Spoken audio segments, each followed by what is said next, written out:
Amém. Bom dia a todos. Glória a Deus. Mais uma domingo estudando as parábolas e hoje nós encerraremos, né?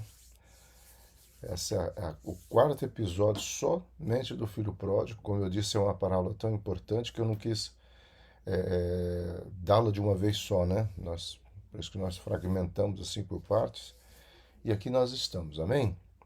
É só alguém se identificar como é que está o som aí, por favor. Som bom, já tenho informações, então vamos continuar. Pai querido, nós queremos em nome de Jesus, mais uma vez, reconhecer a tua bondade, a tua graça e a tua misericórdia, Senhor. E agora que nós vamos encerrar o estudo da parábola do Filho Pródigo, Senhor, que as lições do teu amor, da tua misericórdia, mas também das atitudes de arrependimento e posicionamento, e também esse desprender-se, Senhor, da religiosidade, do judicialismo, como nós vamos estudar hoje, possa realmente mudar a nossa maneira de ver, de pensar e de agir. Que sejamos cada vez mais autênticos àquilo que o Senhor deseja e propõe aos nossos corações. Em nome do Senhor Jesus Cristo. Amém? Thaís está aí, Tatiana está aí, Tiago, Sandra. Amém, amém, amém. Bom, amados, hoje nós encerramos essa parábola, como eu disse, ela é fantástica, né? Espero que vocês tenham, entrem em concordância comigo nesse aspecto. É uma parábola que tem muito a nos ensinar, né? E hoje nós vamos estar encerrando, tá, essa parábola e nós vamos fazer no final um pequeno resumo dela, rapidinho, tá? E nós vamos falar principalmente algo que eu deixei, que era para ter falado no domingo passado, mas eu avisei mesmo, né, que nós iríamos deixar para esse domingo, que é a gente chama de uma espiritualização, ou ver algo espiritual nos elementos que o pai entrega ao filho assim que ele chega para a cidade. Amém? Então, avançando aqui, amado. Cena 6, né, a última cena, foram 6 cenas essa parábola, tá? Um filho que não conhece o coração do pai. Nós falamos na cena 5, o filho que conhece o coração do pai, e tratamos do filho pródigo em especial. E agora nós vamos falar um pouquinho mais sobre esse irmão. Claro que nós temos que trabalhar ainda com o filho pródigo e com o pai. Ele não será apenas o centro, porque ele está dentro desse contexto. O ressentido, né? Alguns autores clássicos, né? Principalmente os pais da igreja, colocam essa parábola como o filho ressentido e não o filho pródigo. Interessante isso. Já disse também que alguns pais da igreja não colocam o filho pródigo, né? Coloca o irmão mais velho que ficou em casa do pai. Por isso que a gente faz esse jogo de palavra, eu fiz, né, e outros autores faz também, não é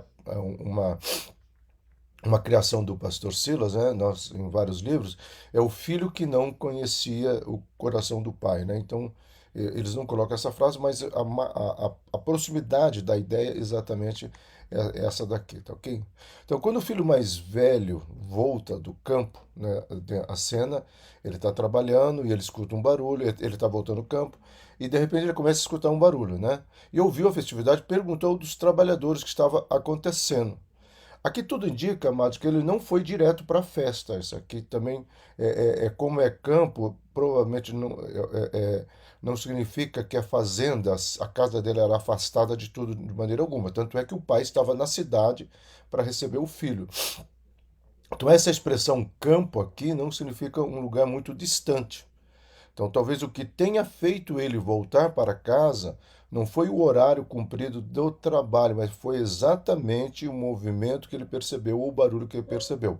Então, ele já volta intencional, tá, para saber o que está acontecendo. Interessante, tá, ou não, mas talvez pelo fato dele estar chegando, tinha um empregado ali, ele não foi direto falar com o pai. Tá, isso aqui, alguns autores tentam pegar que eles tinham um distanciamento do pai. Eu acredito que não, amado. Eu acredito que Jesus está frisando que ele chega em casa, é um empregado, e ele pergunta.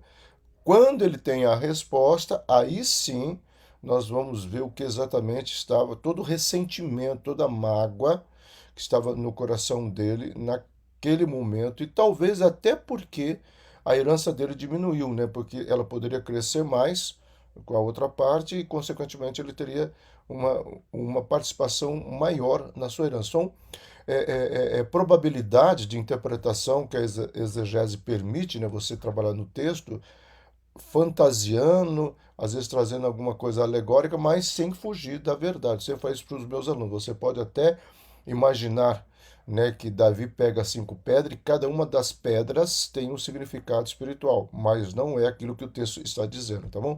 Então, avançando aqui. E aí, dominado pelo entusiasmo, o funcionário, o empregado grita: seu irmão chegou e seu pai matou um bezerro cevado, porque ele o recebeu de volta são e salvo. Em algumas versões está boi, tá?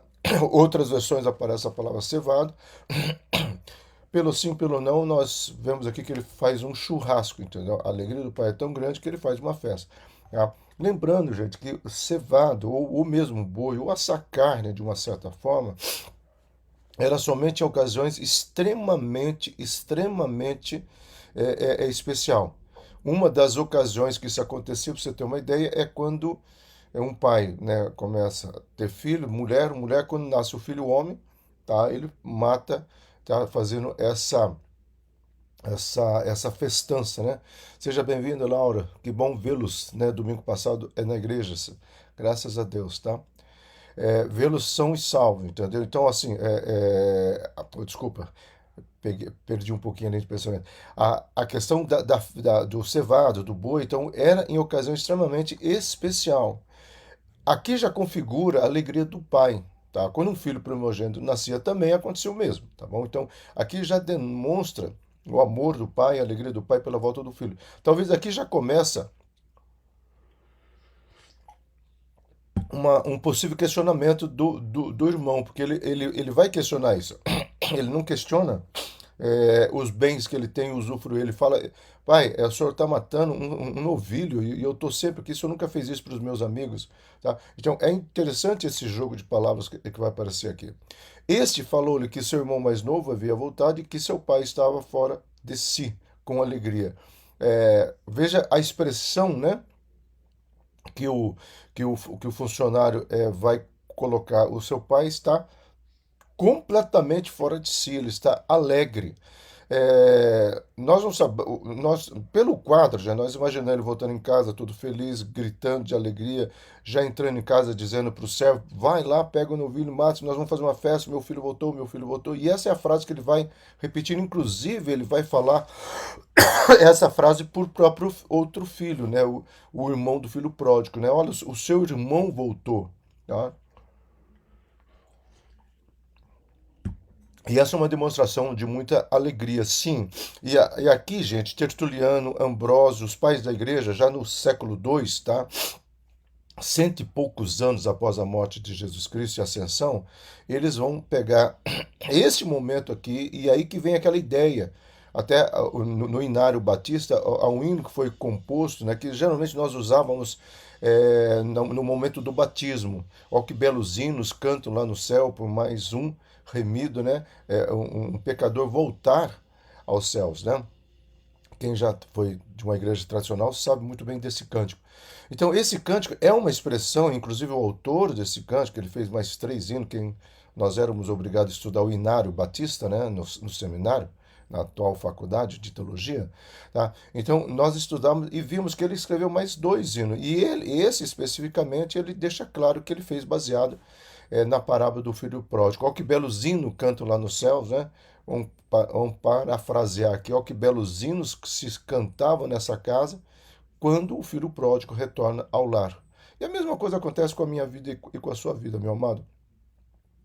Principalmente quando existe um posicionamento, tá? Por mais que seja nossa, entenda bem essa frase, obrigação de caminharmos em santidade, por mais que deve fazer parte da nosso caráter cristão caminhar em santidade, mas quando eu e você tomamos um posicionamento, eu e você tomamos, né, uma postura de dizer: eu quero caminhar em santidade, eu quero fugir do pecado, eu quero agradar ao coração do Pai.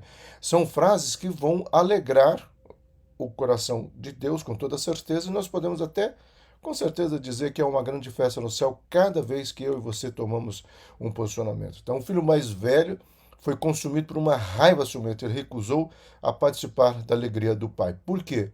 Meu amado, preste atenção nessa frase, e até é como psicólogo que eu a digo. Toda pessoa que guarda qualquer sentimento de amargura, de mágoa, de ressentimento, coisas mal resolvidas entre familiares, amigos, irmãos talvez na igreja, tá? Essa pessoa, ela não consegue ser completamente feliz, ela não consegue perceber o mover de Deus ao seu redor. Então, com isso, ela nunca vai ter gratidão e ela sempre fica numa situação dissimulada, tá? Então, ela está sempre, ai, graça e paz, meu irmão, bom dia. Ela está sempre numa máscara, porque se ela tirar essa máscara, ela vai ter que se enxergar. E na realidade, entenda o que eu vou falar, esta pessoa não quer se enxergar. Por quê? Porque a defesa dela, as argumentações dela tá tão enraizada no coração que ela não consegue perceber que não importa se o outro fez, se o teu amigo te falhou com você, se um irmão na sua casa, se um parente falhou com você, se um irmão na sua igreja falhou com você, não importa o que eles fizeram. O que importa é o que você vai fazer com aquela atitude. Então ele não consegue perceber que se ele tirar esse ressentimento, quem vai ser curado, quem vai estar numa situação melhor é ele. Aí essa pseudo-alegria, essa dissimulação dessa alegria se torna real. E o que, que acontece quando se torna real? Os olhos dessa pessoa, o olhar dessa pessoa muda para tudo. Então ela pode estar comendo um frango assado, não que seja ruim, tá? Um frango assado com macarrão, que é o prato do sul, né? Domingo é frango assado com macarrão, que ela vai se alegrar como se estivesse comendo uma feijoada, como se estivesse comendo um churrasco. O coração dela não vai estar na expectativa da outra questão. Saiu um artigo na Veja dessa semana, tá, gente? Eu achei muito interessante.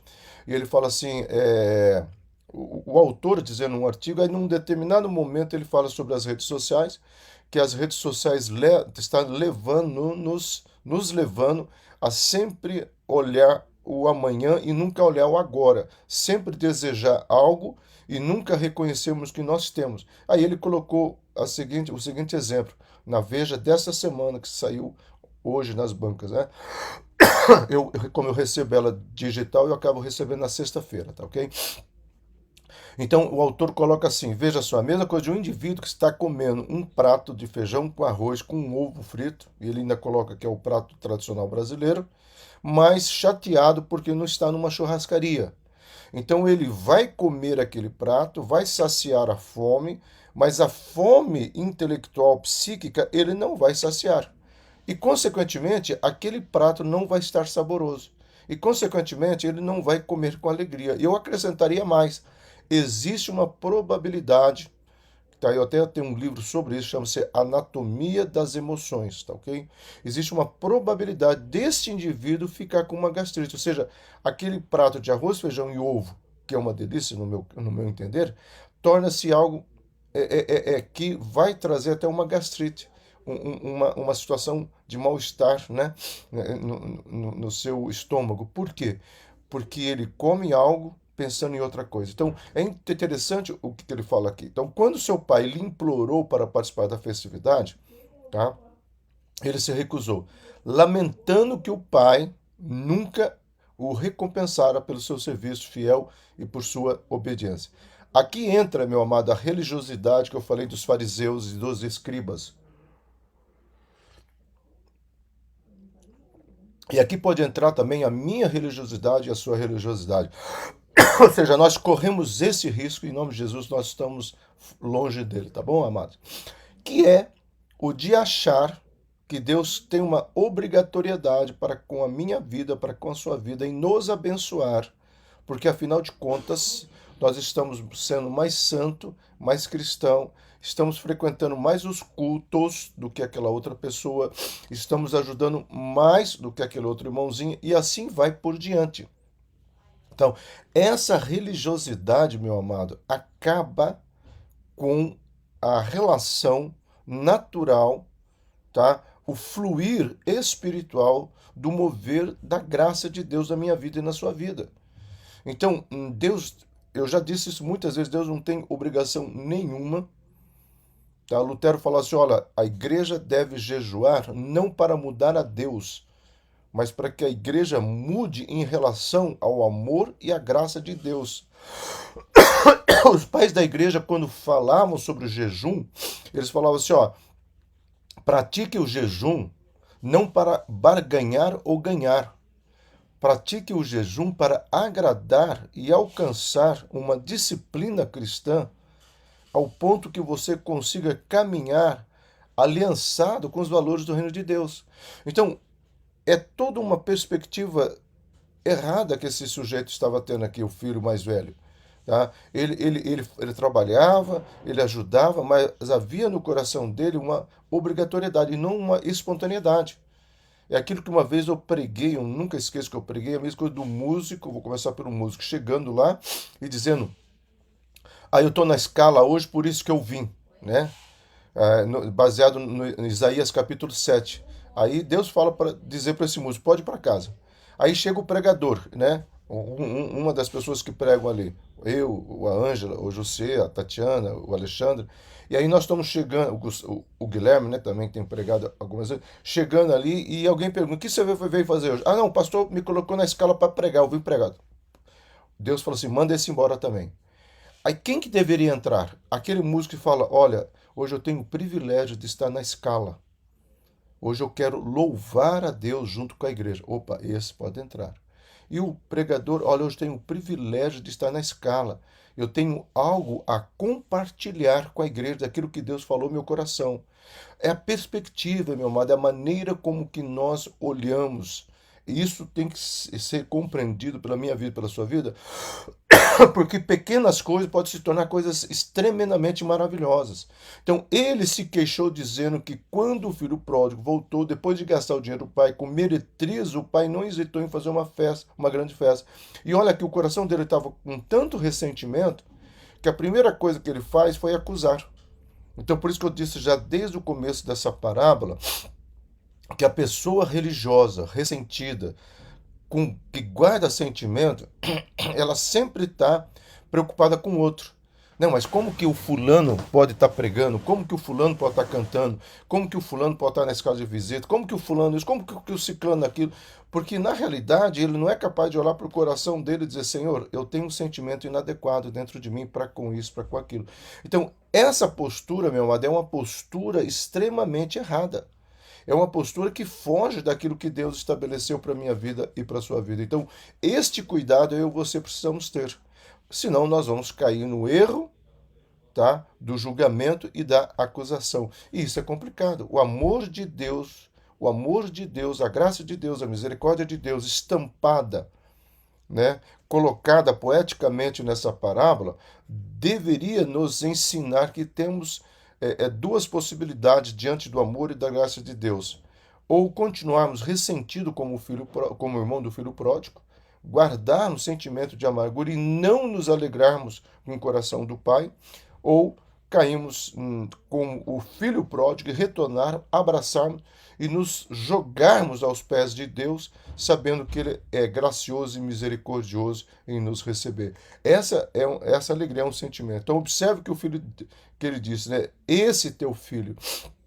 E ele não fala: olha, o meu irmão voltou, o meu irmão brigou, porque é exatamente isso. Até baseado nessa frase, meu amado, eu preguei já alguns anos atrás, e eu repetia já essa frase já em outras mensagens, é que quando o pecado é comigo, eu peco, eu chego para Deus e falo: Deus, misericórdia, misericórdia, misericórdia.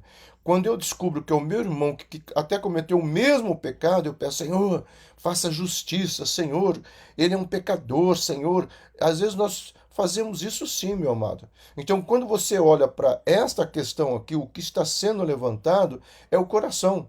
Então, por isso que a cena 6 é o coração de um indivíduo ressentido, amargurado, que se deixa se prender por todas essas questões que ele deixou crescer no coração dele. Talvez quantas e quantas vezes, né, ele deveria estar pensando, e eu já vou adiantar um dos slides, que o que está acontecendo com o irmão, ele não se preocupou em olhar o sofrimento do pai e ir atrás desse irmão. Então, essa é uma questão para nós talvez analisarmos. A resposta do pai indicou que há alegria associada com a restauração de um perdido. Tá? O pai deixa claro aqui a alegria que estava no coração dele pela restauração, como Deus também deixa claro, tá? Em muitos momentos, pela alegria que existe, né? Na restauração, no posicionamento, tá? Quando eu e você talvez numa estrutura familiar, nós somos capazes de liberar perdão e ir no almoço de domingo, ir numa reunião de domingo da minha família, nos meus familiares, mas com o coração aberto, mesmo que eles tenham machucado, mesmo que eles tenham falado coisa, mesmo que eu tenha pensado coisa, mas com o coração aberto, tá? Para aquilo que Deus já fez em mim. Talvez o maior testemunho esteja aí. Com meu amigo, a mesma questão, tá? E com meu irmão, muito mais ainda. Então, enquanto um filho obstinado, ingrato, irreconciliado, não é motivo de celebração.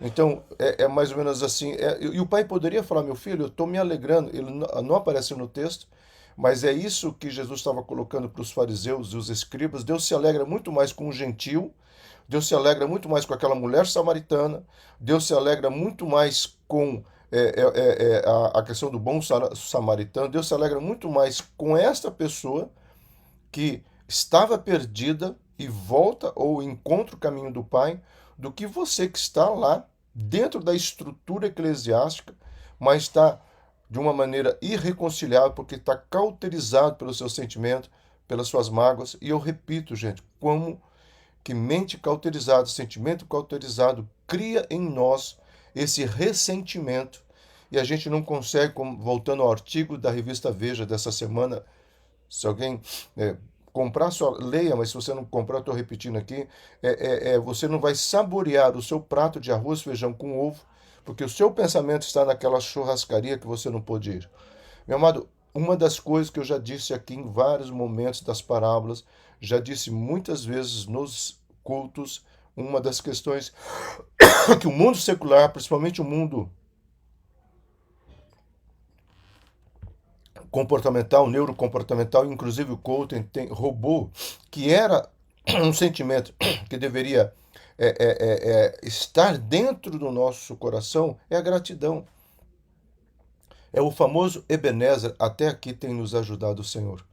Meu amado, eu e você precisamos ter esse sentimento de gratidão e olhar talvez para a casa que eu estou e talvez se você está numa casa de aluguel, eu já disse que eu faço questão de orar para você adquirir seu imóvel próprio, mas independente, nesse momento agora, você está numa casa de aluguel, você está na sua própria casa, talvez não seja num condomínio A ou B ou C, talvez não seja numa casa que você gostaria, mas olhe para tudo isso e dê graças, porque muitas pessoas não têm nem condições de pagar aluguel.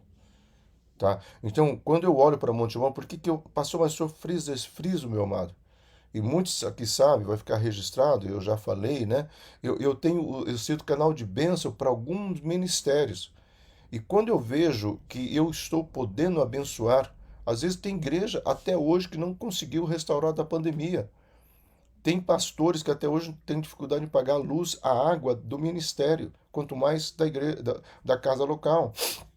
Então, quando eu olho o upgrade que Deus trouxe para Monte Hebron, tá? E eu não estou perguntando se Deus usou a igreja inteira, usou uma pessoa, usou pessoa de fora, usou empresário lá dos Estados Unidos. Eu não questiono isso. Eu olho a boa e poderosa mão do Senhor, que tem sido graciosa, graciosa. Porque, amado, quem conhece a Monte Hebron e antes de nós mudarmos para esse local, quem conhece a história da Monte Hebron sabe as dificuldades que nós passamos, as lutas que nós passamos, até lutas na minha casa, por causa de toda essa questão que envolve essa estrutura financeira. Então, quando eu olho aonde Deus nos colocou hoje, meu coração só se alegra. Meu coração só olha para isso e vê, louvado seja o Senhor. Mas uma das questões que você precisa entender, e isso eu ensinei para os meus filhos, mesmo lá atrás, mesmo lá atrás, nós ensinamos aqui em casa a sermos gratos. Gratidão é tudo, meu amado, gratidão é tudo. Tá ok? O filho mais velho é um exemplo eloquente dos escribas fariseus. Eles se ressentiam da misericórdia de Deus mostrada aos pecadores. Eles não conseguiam entender nem aceitar a misericórdia de Deus sendo direcionada ao pecador. Ao seu modo de pensar e não ao modo de Deus, eles os tinham servido fielmente, nunca transgrediram seus mandamentos, mas nunca foram recompensados devidamente por tudo isso. Aqui nós temos que abrir um parênteses. Recompensado devidamente por isso, meu amado, eu gosto de ler muitos pais da igreja, inclusive eu estou fazendo uma proposta de voltar a ler de novo os pais da igreja. O programa Logos, eu tenho muito material em latim, e o programa Logos, nessa upgrade que teve, o programa Logos é uma plataforma, né, teológica, eu tenho condições de traduzir, né, os textos em latim para o português. Então eu estou vibrando, inclusive textos no alemão para o português, do francês, eu ganhei alguns do francês para o português. Então eu estou já me programando para começar a fazer uma leitura dos pais da igreja de volta. E uma das coisas que os pais da igreja realmente coloca, e ele trazia à igreja, olha, se Deus não te der mais nada, é uma frase que eu já trabalhei nela e eu já falei na Monte Abrão, se Deus não nos der mais nada, só o fato dele nos ter dado a vida eterna, um lugar na Nova Jerusalém, já deveria ser motivo de alegria nos nossos corações. Tá? Mas o problema todo é que aquilo que o Zygmunt Bauman fala, né? Parafraseando, a sociedade, ela é uma sociedade do ter. Porque antes era do ser, da essência. O cristianismo tinha uma essência. Hoje o cristianismo se torna o ter. Eu preciso ter, eu preciso possuir, eu quero, mas esquece das coisas básicas e mais simples, que é a gratidão pela salvação que Deus já trouxe a nós. Então a verdade é que aqueles eram religiosos, hipócritas, pecadores e culpados. Então, quem que era o pecador nesse contexto aqui não era os gentios, não era a mulher samaritana e outros, né, aqui, mas era exatamente os fariseus e os escribas. Nesse caso da parábola, tá? Quem estava com o coração longe do pai não foi o filho pródigo que pediu a herança, mas volta arrependido, e sim o irmão que fica ali dentro, tá? Seu orgulho cegou-os para a sua distância de Deus e para o fato de que ele os tinha dado generosamente bênção após bênção. Ou seja, quando você tem ressentimento no seu coração, você sempre está enxergando ou tentando olhar para o outro e você esquece de olhar para o teu coração e ver generosamente, ou ver a generosidade de Deus, ver a bondade de Deus, ver a manifestação de Deus e, consequentemente, o seu coração e a sua vida se encher de gratidão, tá? Duas frases aqui de também pessoas fortes, né? O filho mais velho é um exemplo de hipocrisia. O filho mais velho é tão perverso quanto o seu irmão. Tá? São dois autores que eu gosto muito. O Erasmo é um mais antigo, tá? O Michael Michael Stiefel já é um alemão, é mais novo. Né? São pessoas que escreveram sobre essa parábola, né? E eu gostei muito dessas duas frases aqui. Então, Jesus queria esclarecer que o filho arrependido, embora cordialmente receba o seu pai, foi rejeitado por seu irmão. O que Jesus estava querendo colocar assim? Vamos trazer para o nosso contexto. Às vezes, dentro da igreja, aquele irmão que vai lá na frente, se arrepende, se coloca diante do altar, pode ser que o coração ressentido pense assim: ah, sei não, viu? Será que foi mesmo? Ah, eu desconfio dele. Eu também tenho desconfiança de algumas atitudes, porque o que eu tenho mais encontrado na atualidade de hoje são pessoas dissimuladas. Então entenda isso. O seu julgamento é o mesmo meu. Ponto número um. Ponto número dois. Eu não permaneço nele. Quantas vezes aqui em casa nós discutimos uma situação A ou B ou C e nós conversamos, tá? Então, mas fulano, moxa, quantas vezes ele já disse que se arrependeu, quantas vezes ele já disse que vai mudar. E aí nós terminamos a frase assim: vamos orar aqui para que desta vez seja verdadeiro. Aí está o segredo, meu amado. Eu não estou dizendo que você deve perder o seu senso, né, de julgar e de analisar. Né? O nosso cognitivo é cartesiano, nós analisamos, nós estruturamos os fatos, nós conversamos sobre os fatos. Não tem importância. Eu posso até muitas vezes ir lá entregar o dízimo em um valor expressivo e dizer: poxa, eu tenho um desejo no coração que Deus confirme e multiplique isso aqui. Mas não é essa a intenção, né? Não é essa a intenção. A intenção é fidelidade. Senhor, Eu estou entregando aquilo que lhe pertence. Sabe, essa fração de segundo de pensamento não tem importância. Eu quero que você entenda isso, meu querido. O que está errado é você permanecer naquele sentimento. Deus, cadê? Eu entreguei o dízimo esse mês, cadê? Cadê? Cadê a bênção?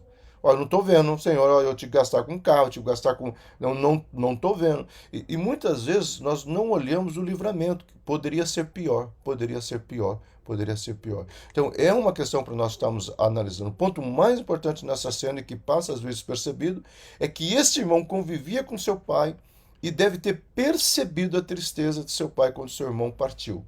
É claro que ele viu toda a tristeza do seu pai, mas ele se cala. Né? Rosângela, seja bem-vinda. Eu pensei que você não ia conseguir entrar hoje. Então, assim, ele percebe todo aquele momento.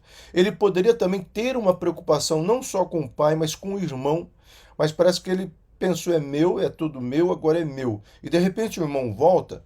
Né? Tem um autor, não sei se é Ambrósio ou Tertuliano, coloca assim: até que ponto o sentimento que passa no coração desse filho é assim: será que meu pai vai pegar a minha parte, que já foi só 50%, e vai querer dividir também?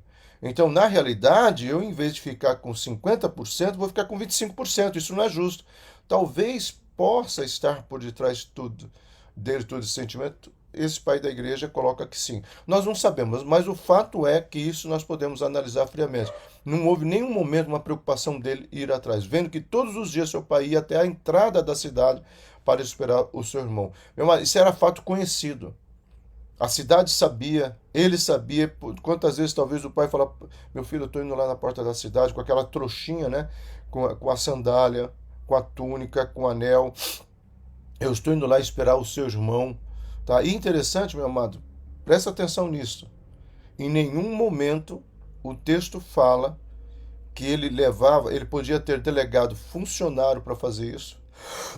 Ele ficaria em casa descansando. Ele poderia ter pedido ajuda de empregados, mas ele não faz. Ele vai sozinho. Eu acho tremendo essa, esse mistério, né? Vamos colocar assim, que está dentro dessa parábola. Deus não mandou anjos, né, para morrer naquela cruz. Deus mandou anjos para resgatar o pecador. Ele mesmo, né, através do seu próprio filho, ele vai, ele morre naquela cruz por mim e por você.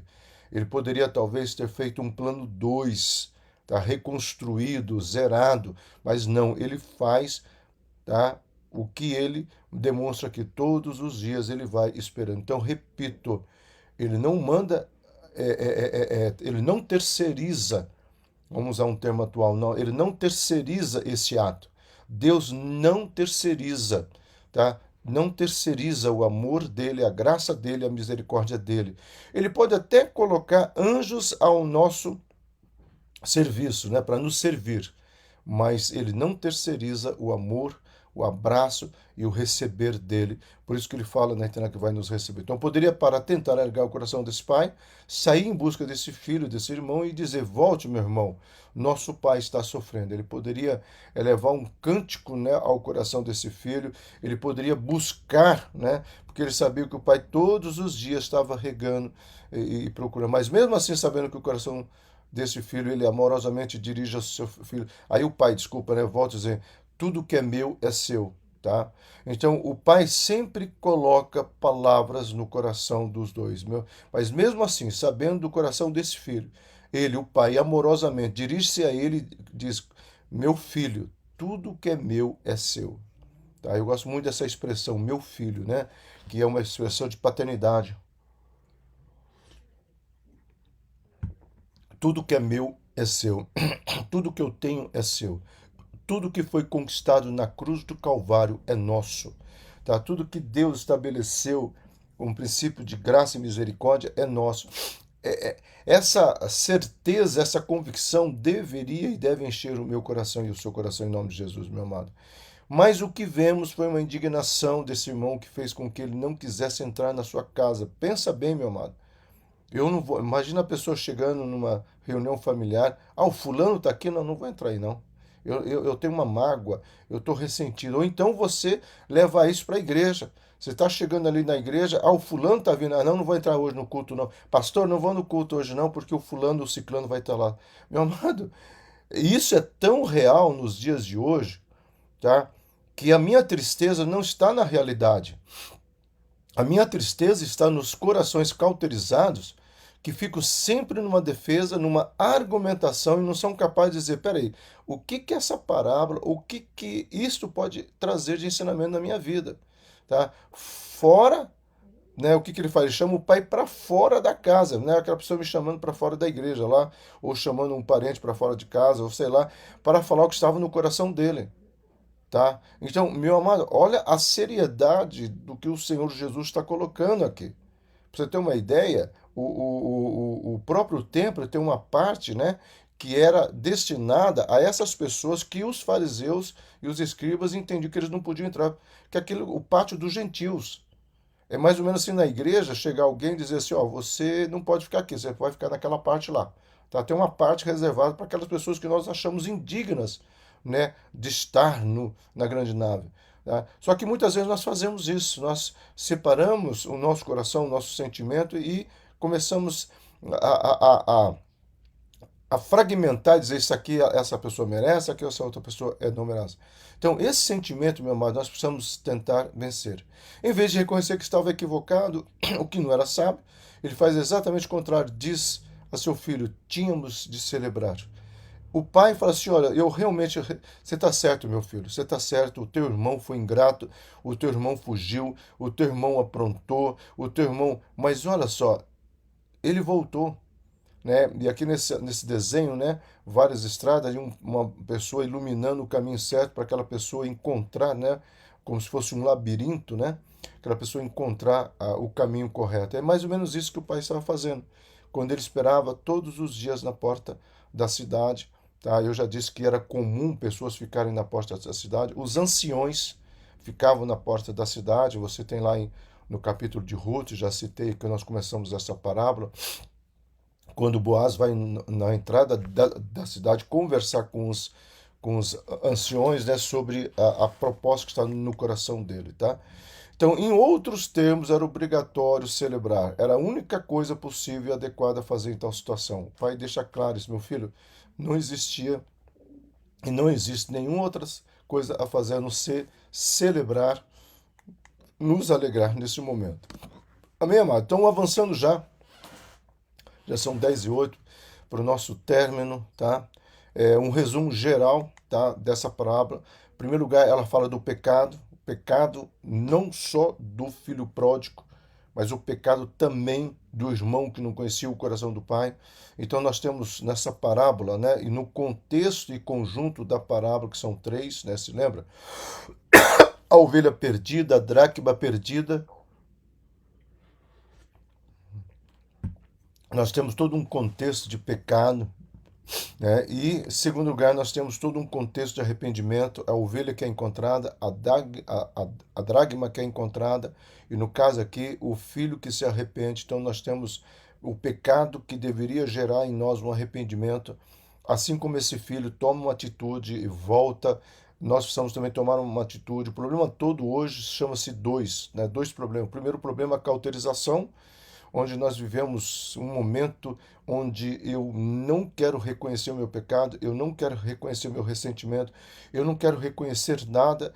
E aí, o segundo momento, por causa dessa cauterização, nós entramos numa justificativas. Nós caímos em justificar. Ah, mas o fulano, mas o ciclano nesse contexto, mas olha o que nós estamos sempre tentando explicar o inexplicável. Essa é a grande verdade. E o arrependimento encontra a graça. A parábola, principalmente do filho pródigo, tem a sua cereja no bolo, né, sendo colocada através da graça. A graça que vai, a graça que é estabelecida, a graça que faz o pai esperar, a graça que o recebe, a graça que faz uma festa pelo retorno dele. E, consequentemente, essa graça que faz essa festa que gera uma alegria. E essa alegria vai gerar de volta uma filiação. Então nós temos o pecado que deve gerar um arrependimento por causa da graça e, consequentemente, gera uma alegria e, consequentemente, gera uma filiação. Esse é o resumo, né, dessa parábola. E agora nós vamos terminar o último slide, tá, amados? Já falando sobre a questão que nós podemos colocar espiritual. Então, os presentes do pai ao filho, né? Então, nós vamos fazer um quadrinho aqui para nós subirmos a alcançarmos uma herança espiritual. Então, quando nós formos falar aqui, você já deve ter ouvido falar, eu já fiz muitos estudos sobre esses elementos, nós frisamos a túnica, a sandália e o anel, mas há um elemento que muitas vezes é esquecido, e o primeiro elemento que é esquecido é exatamente o beijo, que é o símbolo da aliança. Quando o pai beija esse filho que está retornando na frente de todos, quando esse pai vai até o filho, e ele poderia simplesmente dar um abraço, mas ele o beija, e consequentemente a probabilidade é que os anciões da igreja presenciaram isso, e quando a cidade fosse, olha, está sabendo que o filho pródigo, né, nós não temos um nome, voltou, e o pai está fazendo uma festa, olha, será que ele não obrigou o pai, do mesmo jeito que ele convenceu o pai a dar herança? Todas essas questões poderiam ser levantadas. A única frase de defesa que a cidade teria é a postura dos anciões. Não, ele o recebeu com um beijo. É interessante, amado, que a palavra beijo em hebraico, tá? Veja só que interessante, é sopro de vida. Sopro de vida. Por isso que alguns rabinos, tá? Eles, ao trazer uma visão, uma alegoria romântica, tá? Poética, muito mais poética do que romântica, aos textos do Pentateuco, ele fala assim que Deus fez a estátua, né, de barro, e ali ele dá um beijo, e não apenas um sopro de vida, ele dá um beijo naquela estátua, a estátua de barro, né, naquele ser de barro, e a partir daquele beijo o homem ganha vida.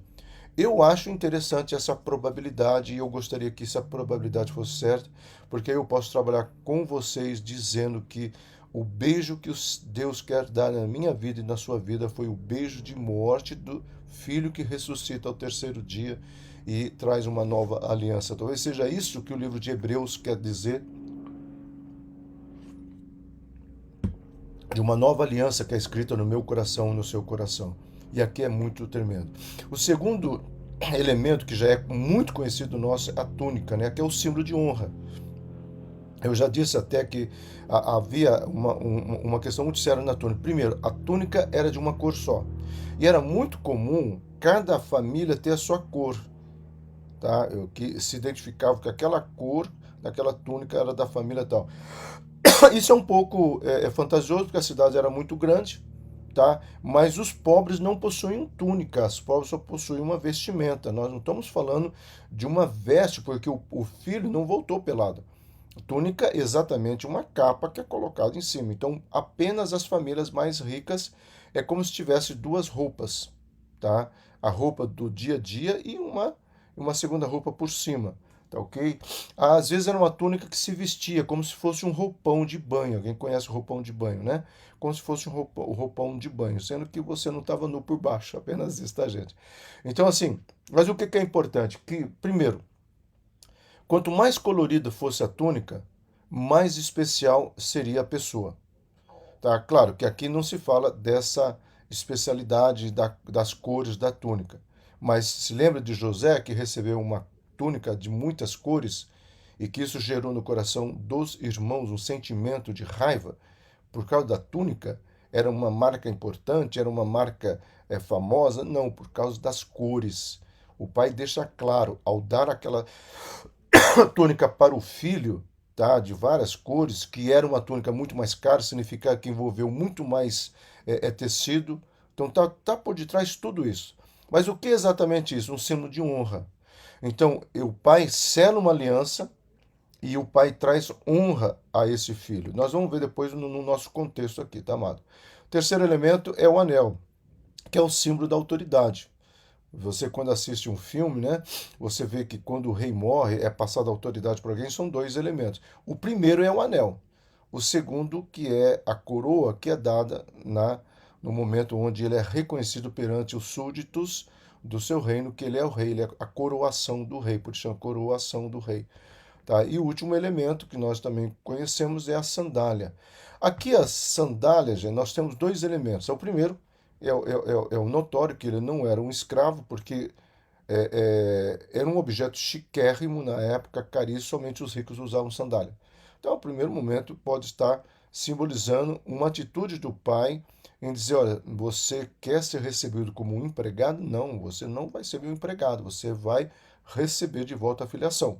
A segunda questão, que aí é um estudo que vai pegar alguns textos, né, que foram encontrados, que é uma probabilidade de que essa sandália representasse quase que uma pantufa, né, um tipo de calçado que poderia ser usado dentro de casa, principalmente no quarto. Aí é um pouco forçado esse texto, tá? Foi do século 6 para 7, que a igreja já estava com uma certa autoridade, né? Já tinha rompido lá com Constantinopla, enfim. E a igreja começa a reestudar alguns elementos, e aí vem essa interpretação, mas é uma interpretação forçada, ok? De que, mas eu gosto dela, por isso que eu vou colocar aqui. É que o pai fala assim: não, meu filho, você não apenas, eu tenho uma aliança com você, não apenas eu te honro, não apenas te dou autoridade, mas eu quero que você tenha permissão de voltar a entrar no meu quarto. Amado, vamos olhar para nós? Primeira questão que foi conquistada na cruz do Calvário: o beijo da nova aliança. O sangue derramado é a nova aliança. Segunda coisa que foi conquistado: a honra. Eu e você passamos a ser chamados filhos. Há uma filiação, há uma identificação no mundo espiritual e, consequentemente, há uma autoridade. Eis que é vos dada autoridade nos céus e na terra. O Senhor Jesus, antes de subir, fala que ele nos dá esta autoridade. Por isso que o demônio ou os demônios temem, tá? Com respeito a isso, a igreja, eles tentam fazer tudo para a igreja não descobrir a autoridade que ela possui. Eles tentam fazer tudo para a igreja ficar cega. Como que ele faz isso? Se Deus permitir, hoje eu começo uma série, né, em algumas cartas de Paulo. Eu já preguei as cartas da prisão, não serão sobre esse título, mas serão as mesmas cartas. Mas eu quero olhar, eu tenho as mensagens antigas, nós vamos olhar para um outro prisma, principalmente na questão atual, que é a necessidade da igreja voltar a entender essa autoridade que o Senhor colocou na minha vida e na sua vida. E por último, a certeza da nova criação, a certeza da nova Jerusalém, a certeza de que nós não somos mais escravos pecadores, nós somos filhos. Então, há todo esse simbolismo aqui que eu quero trazer para nós. Amém, amados? Encerramos assim, finalmente ou não, né, a parábola do filho pródigo. E com isso nós queremos estar dizendo para você que fantasticamente, que Deus tenha nos abençoado em todos os sentidos, tá? Que eu e você possamos, estou tentando achar um mouse aqui, que eu e você possamos vivenciar, né? Toda esse momento, que nós possamos assim realmente entendermos, né? O quanto que o Senhor é maravilhoso, quanto que o Senhor nos traz uma nova aliança, honra, autoridade e uma nova filiação. Que Deus nos abençoe, como eu disse hoje à noite, se não mudar, tá? Nós queremos viver essa nova autoridade que o Senhor tem para as nossas vidas através de Gálatas. Então, a minha ideia é começar pelo livro de Gálatas. Se Deus não mudar, você pode ler. Se Deus mudar, você leu um livro da Bíblia. Amém? Por isso, Deus abençoe em nome de Jesus, tá? Glória a Deus a todos. Obrigado. Glória a Deus, Andressa. Tatiana, quanto à revelação nessa palavra, de fato é fantástico, tanto é que nós tivemos que dividir. Amém? Meu amado, Deus abençoe a todos em nome de Jesus. Encerrando aqui, tá?